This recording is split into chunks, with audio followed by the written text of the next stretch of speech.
মৃত্যুর সময় তিন ধরনের মানুষকে খুব কষ্ট দেওয়া হবে। প্রিয় ভাই বোনেরা, মানুষের মৃত্যুর সময়টা এতটা ভয়ঙ্কর হবে, এতটা কষ্ট পাবে, বিশেষ করে তিন শ্রেণীর মানুষ। তিনটি গুণ যদি তার মধ্যে থাকে, খারাপ গুণ, তাহলে দুনিয়ার থেকে বিদায় নেওয়ার সময় তার ভয়ঙ্কর কষ্ট তাকে দেওয়া হবে। এক নাম্বার, ফার্স্ট হচ্ছে যে ব্যক্তিরা হচ্ছে মা বাবার অবাধ্য সন্তান, যে মা বাবার সঙ্গে ভালো ব্যবহার করে নাই, আচরণ ভালো ছিল না। রাসূল জানিয়ে দিয়েছে, আল জান্নাতু তাহতা কদামিল উম্মাহাত, মা বাবার পায়ের নিচে তোমার জান্নাত রেখে দেওয়া হয়েছে। যদি তাদেরকে তুমি খুশি করতে না পারো, তুমি জাহান্নামে চলে যাবে। আর এই মা বাবা যদি তোমার জন্য অসন্তুষ্ট হয়, সে জাহান্নামী বান্দার দুনিয়ার থেকে বিদায়ে খুব ভয়ঙ্কর কষ্ট দেওয়া হবে। সেকেন্ডে যারা রয়েছে, দুই নম্বরে রাসূল করিম সাল্লাল্লাহু আলাইহি ওয়াসাল্লাম জানিয়ে দিয়েছে, পরনিন্দাকারী, যে মানুষের নামে গীবত করে, মানুষের দোষ চর্চা করে, মৃত্যুর সময় তার ভয়ঙ্কর কষ্ট দিয়ে তারপরে দুনিয়া থেকে বিদায় নিতে হবে।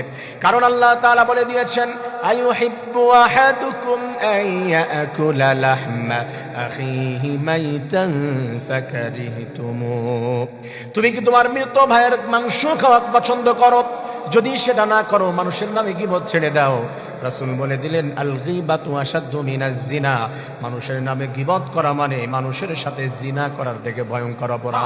তিন নম্বরে যে অপরাধ রয়েছে, কোন বান্দা যদি 5 ওয়াক্ত সালাত আদায় না করে, নামাজ ঠিক মতো আদায় করে নাই, আল্লাহ তাআলা বলে বেনামাজির মৃত্যু এত ভয়ঙ্কর হবে, ফেরেশতা মালাকুল মাউত হাজির হয়ে যাবে, বাম হাত দিয়ে দুর্গন্ধজনিত তার এই কল, তার এই অন্তর, তার রূহটা এমন ভাবে বাম হাত দিয়ে শক্ত করে ধরবে, তাকে কষ্ট দিয়ে মনে হবে পৃথিবীর সব আমার বুকের উপরে চাপিয়ে দেওয়া হয়েছে।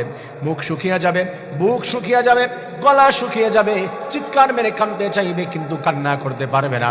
তার সেই কণ্ঠনালী, তার বাক যন্ত্র আল্লাহ তাআলা কেড়ে নিয়ে যাবেন, চিৎকার মারতে পারবে না। এই অবস্থায় কঠিন চাপ দিয়ে, কষ্ট দিয়ে দুনিয়া থেকে বিদায় নিয়ে নিবেন। ফেরেশতারা জানিয়ে দিবে, বলবে যে মালাকুল মাউত, তোমার বাম হাতে ঘৃণার সঙ্গে কি ধরেছো? বলছে, একজন বেনামাজির রূহ আমি এনেছি, তার জন্য এমন বাম হাতে আমি ধরে নিয়ে যাচ্ছি। আমার প্রিয় ভাইয়ারা, এই তিনটি গুণ যদি আমাদের মধ্যে থাকে, মৃত্যুর সময় খুব ভয়ঙ্কর অবস্থা হবে। আল্লাহ তাআলা আমাদের সবাইকে তিনটি গুণ অ্যাভয়েড করে যেন আল্লাহ এবং রাসূলকে খুশি করতে পারি। রব্বুল আলামিন আমাদের সবার মৃত্যুকে সহজ বানিয়ে দিন, আমিন।